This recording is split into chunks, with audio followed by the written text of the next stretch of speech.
Magandang hapon po sa inyong lahat.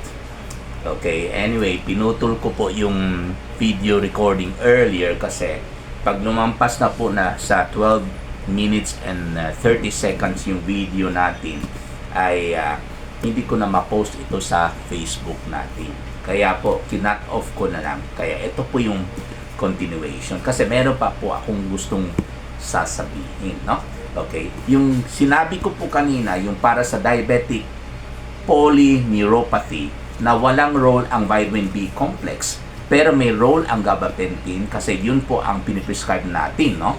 Okay, usually hindi ko talaga ako nagpe-prescribe, okay, pero for the sake na para pag-alis ng pasyente dito at least satisfied siya kasi alam naman ninyo na ang pasyente po pag pumunta sa doktor minsan pumipilit kasi na resetahan sila, okay. So, para lang hindi masayang yung oras nila at yung pamilete na sponsored sa kanyang mabait na anak. Ayan, tumawa eh. Baka mamaya sasabihin ng anak niya ngayon, Dok, pwede man walang gamot, Dok, para hindi mabawasin yung budget ko. Tama ba? Hindi. Hindi, joke lang. Usually, niresetahan ko na lang, no? Okay, pero kadalasan sinasabihan ko talaga na pwede naman ninyo hindi ituloy after 7 days, no? Basta alam ninyo na meron gamot na pwede magpakalma sa inyong pins and needle sensation, yung parang tinutusok na karayom na pakiramdam, no? Na abnormal na sensation, no? So, ang akin lang po is number 1, excuse me, para makatipid naman po yung pasyente. Baka mamaya pupunta yung budget niya sa gabapentin, makulangan yung budget niya para sa diabetes. Nako, baka mamaya bawasan yung gamot sa diabetes, problema na naman yan lalo, no? Kasi ang dahilan ng kaniyang reklamo ay dahil po sa uncontrolled na diabetes na nangyari noon pa. Okay naman po yung sugar na ngayon. In fact, mababa. 3, no? 3 something, no? Hypo na yan, no? Hypoglycemia. Okay? So, iniwasan po natin na ipapatuloy natin yung gamot, yung gabapentin para sa kanyang diabetic neuropathy because minsan nga, ang budget ng pasyente ay medyo kulang, no? Pangalawa, kung bakit hindi ko talaga gusto na alisin yung pins and needles na sensation. Bakit po? Para yun po ang magre-remind sa pasyente, yung tusok-tusok na karayom sa paa na, oops, dahan-dahan ka na sa diet mo or else, lalala yung reklamo niya, paakyat na yan sa papuntang tuhod. Okay? That will certainly remind the patient, okay, to be on guard sa kaniyang diet. Otherwise, pag wala na siyang nararamdaman dahil sa gabapentin, makalimutan na niya may diabetes siya. Kumbaga, yung reklamo niya, yun ang magre-remind sa kanya na every second of the day, meron siyang diabetes, no? At meron nang siyang komplikasyon ng diabetes, which is diabetic neuropathy, no? Okay? At saka, ano pa, I was about to say something pero I forgot, no? Okay, so let me think for a second, no? So, anong tawag nito? Naku, pag ganitong edad na, ewan. Okay? So, anyway, I really forgot. So, saan tayo patungo nito? So, itutuloy lang po natin yung pagreseta na ng 3 times a day. Maybe I might remember in the middle of my video recording. 7 days, Okay? Tapos, anong tawag nito? Yes, I remember. Okay? Pero, meron akong basis kung bakit kailangan ituloy yung gabapentin, no? Okay, usually, pag yung pins and needle sensation ng pasyente ay, number 1, nakakadistorbo sa kaniyang tulog. Hindi pwede na hindi iwala yung tusok-tusok na pakiramdam sa talampakan, no? Hindi pwede na hindi iwala kung dahil sa hindi siya makatulog, no? So that's the time na itutuloy po natin yung gabapentin. Pangalawa, pag dahil sa pins and needles sensation, wala siyang ganang kumain dahil naiirita siya sa kanyang pins and needles sensation to the point na wala siyang ganang kumain, then itutuloy po natin yung gabapentin, no?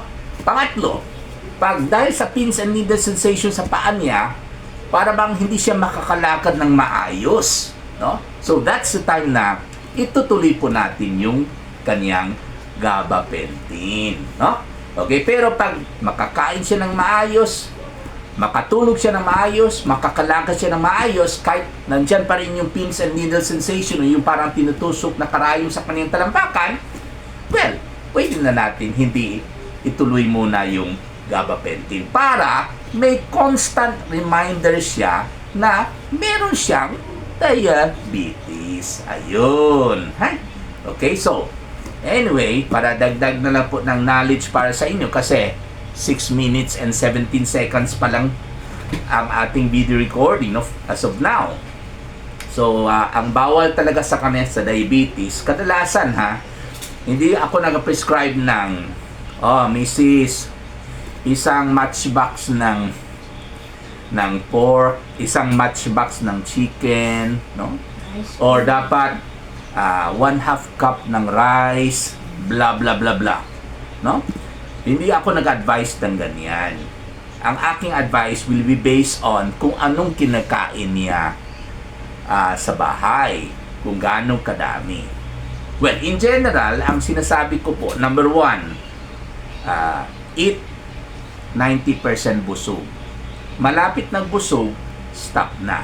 Huwag na kayo maghintay mag-burp kayo, tsaka lang kayo titigil. Because, syempre, pag mag-burp kayo, ibig sabihin, puno na po yung tiyan ninyo at tinulak na yung hangin paakyat, kaya nag-burp kayo. So, eat 90% busog lamang. Kasi, pag sumobra sa busog, anong mangyari? Yung kinain niyo na sobra, yun ang magpapaakyat lalo ng blood sugar ninyo. Okay? Number 2, usually, ang rice, ang kanin, sa gabi ko lang kinokontrol, no? Yung umaga at tanghali, hindi ko masyado kinokontrol yan kasi sa umaga at tanghali, masusuni yung kinain niya ng kanin kasi active siya, nagtatrabaho siya bilang housewife lang. Masusuni yung kinain niya na kanin sa almusal o kahit pan sa umaga. Hindi ko yan kinokontrol kasi nagtatrabaho si madam hindi kasi siya yung tipong sinurita na housewife, no? So masusunog yung kinain niya na pan or rice sa breakfast at yung kinain niya na rice sa lunch. So okay lang kung ano yung kinain mo dati, go. Pero sa gabi, sa dinner, iko-control po natin kasi after dinner, I'm sure wala naman siya masyadong trabaho. Kaya kung mag-control kayo ng rice intake, dapat sa dinner kasi hihiga naman kayo pagkatapos diyan. So lahat ng kinain ninyo, for example, rice, ay hindi po masunog, no? Madideposit sa katawan ninyo, pero before ma-deposit sa katawan ninyo bilang taba, ito po yung nagpapataas ng blood sugar ninyo, no? Okay, number 3. Well, kung control naman po yung blood sugar niya, pwede naman po siyang kumain ng mga matatamis. Hindi naman po bawal talaga ang mga matatamis sa diabetes, ha? Kasi kung pwede yung rice, which is carbohydrate, bakit hindi pwede yung mga matatamis like soft drinks, juice, cake, ice cream? They are also carbohydrate. So, pwede ang mga matatamis for as long as kung meron naghihintay sa kanya ng soft drinks, ng juice, ng ice cream, ng cake. For example, may party or may nag-birthday, di ba? Okay, lalo yung anak niya, magbili ko nun ng cake para sa nanay or kaya Valentine's Day kasi baka, di ba, magbili ka, di ba? Huwag mo na ako isama kasi busog na ako, ha? Okay? O, ayan, at least, alam mo, hindi ako nagpaparinig sa inyo, ha? Okay? For example, kung meron naghintay sa kanya ng ice cream, ng cake, ha? So, pwede niyang kainin yan for as long as sa kanin pa lang, bawasan na para yung bodega niya, yung stomach niya, meron pang lugar para sa ice cream at saka sa cake. Ha? Okay? Kailangan isakripisyo yung kanin para pwedeng kumain ng mga masasarap na pagkain kahit matamis. Ha? Okay? So, yun ang style ninyo. Kasi masyadong malupit na ang mga kasama lang sa bahay ang pwedeng kumain sa Valentine's Day, siya hindi pwede. Sa kairitan niya, pwede magpataas yung blood sugar. Naku! Okay? Hindi makakain ng mga matatamis, aakyat pa yung blood sugar niya. Naku, dobling lugi ito. Kaya pwede, for as long as bawasan yung rice mo. For example, isang cup na rice ang kinain mo. Tanggalin mo yung 1/2 cup na rice. Para pwede kang kumain ng ice cream. Pwede kang kumain ng cake. Ganun po yan. For as long as nasa loob ng 90% na busog. Pero habang kumakain ka ng ice cream or habang kumakain ka ng cake, feeling mo parang busog ka na, parang 90% busog, or lalo pag nag-burp ka na habang kumakain ka ng ice cream, nako, itigil mo na yan at dali mo na yung ice cream sa akin. Ako na ang magtuloy sa ice cream mo, ha? Ganon po yan. Okay, so walang hard fast rule, walang absolute pagdating sa diet ng isang diabetic, ha?